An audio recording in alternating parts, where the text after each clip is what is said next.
you miss them, even though they hurt you, and that makes no sense at all. You might know someone like this. Maybe it's even you. You feel drawn back again and again to someone who left scars. We tell ourselves we should move on, that we should forget them, but your mind doesn't always listen to what makes sense. It's strange how loss and pain can feel almost the same. You long for connection, yet you fear it at the same time. This is a paradox of the heart, a tug of war inside your brain. It's normal to feel both relief and grief at once. People often think missing someone means love or weakness, but reality is more complicated than that. Sometimes, missing someone means your mind is trying to heal.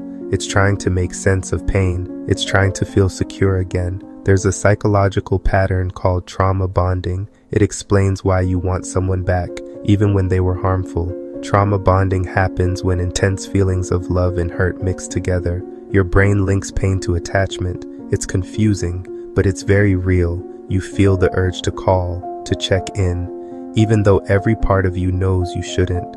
Grief plays a role here. Losing someone triggers loneliness, and loneliness triggers the desire to reconnect. It's like your brain is craving a familiar pattern. Even if that pattern once caused you pain, you're drawn to what feels known. We often underestimate the pull of familiarity. The mind likes what it recognizes, even if recognition comes with hurt. Boundaries are your tool for survival. No contact isn't cruelty. It's self-protection. It's telling your mind, I need space to heal. You might resist boundaries. You might think cutting contact is cold, but it's one of the most loving things you can do for yourself. Maintaining distance doesn't erase feelings. It lets them settle. It lets you see clearly what was toxic. Acknowledging the toxicity doesn't mean denying the loss. You can grieve someone who wasn't good for you. This is part of being human. You feel both longing and relief. Confusion becomes a constant companion. And that's okay. Your mind is trying to reconcile two truths.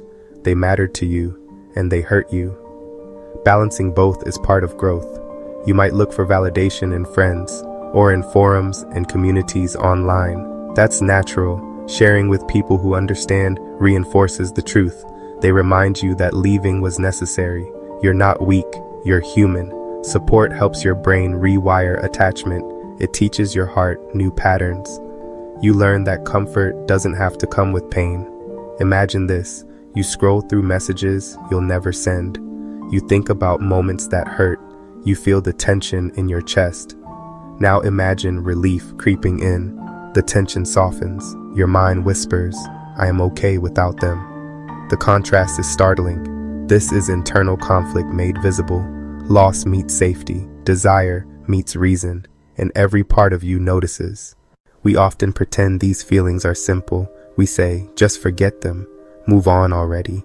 But simple isn't how the heart works. Feelings are layered.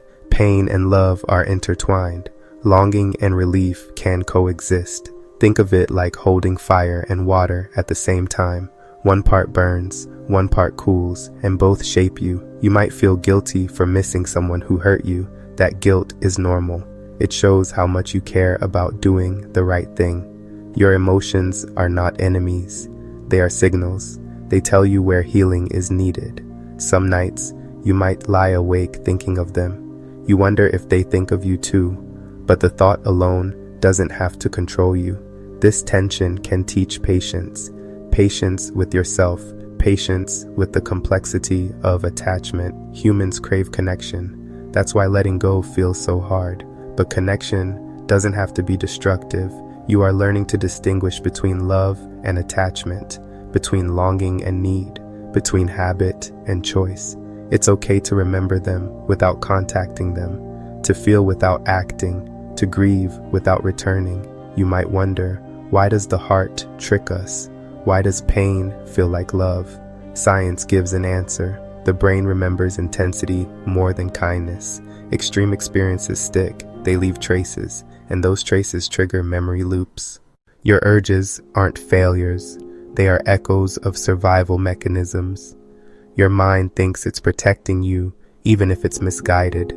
You are not broken for wanting them back. You are not weak for struggling. You are navigating complexity that most people ignore. Think of every emotional tug as a message. Listen without surrendering.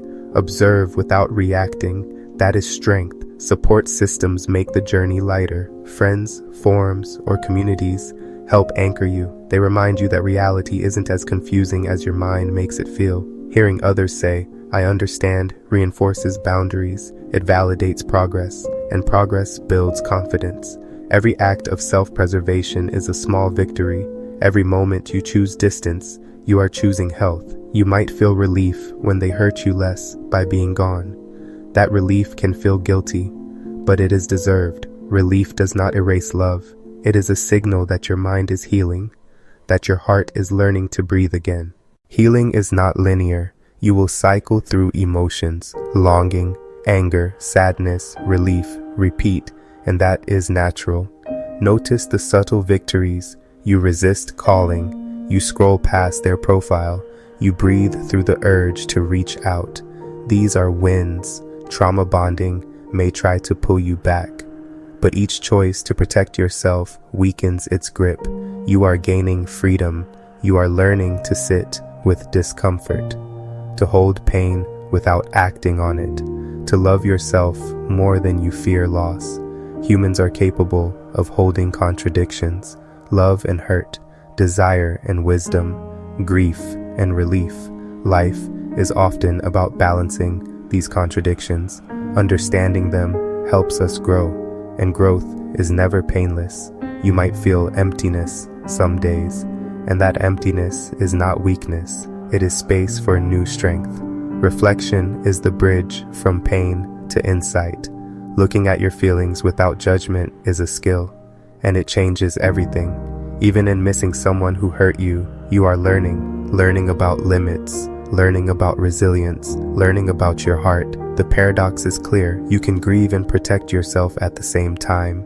You can miss someone and still choose no contact. This is human nature, messy, confusing, contradictory, and utterly beautiful. Every memory teaches you. Every pang of longing sharpens your awareness. Every moment of relief confirms your growth. You don't have to act on urges. You don't have to reconcile feelings immediately. You just have to notice them. Notice them without guilt. Notice them without shame. And notice them without surrender. Self-awareness becomes a shield. It lets you honor emotion without letting it dominate. It lets you love yourself first. You might worry about being cold or unfeeling, but restraint in the face of pain is strength. It is conscious love. Every step toward maintaining distance is a statement. I matter. My health matters. My peace matters. Life doesn't always give closure.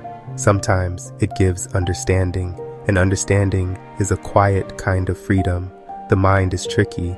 It can make toxic feel tempting, but awareness gives choice. Choice gives liberation. You are allowed to feel loss. You are allowed to feel relief. You are allowed to hold both. And in holding both, you learn a profound truth. Pain doesn't negate growth. Hurt doesn't erase worth. Grieving someone who hurt you is a complex act of courage. Choosing yourself in that grief is radical. Your emotions are a compass, not a cage. They guide you through danger and loss. They signal where love and harm intersect. You may always miss parts of them, but you don't have to miss yourself, your presence, your peace, your freedom. Life teaches that attachment is not always love, that longing does not equal value, that healing requires boundaries. The human heart is resilient. It bends, it stretches, it survives, and in surviving, it discovers new depths of self-understanding. So you notice the urge to call, you feel the grief, you feel the relief, and you choose yourself. Being quiet about them doesn't mean being empty. It means noticing what really matters.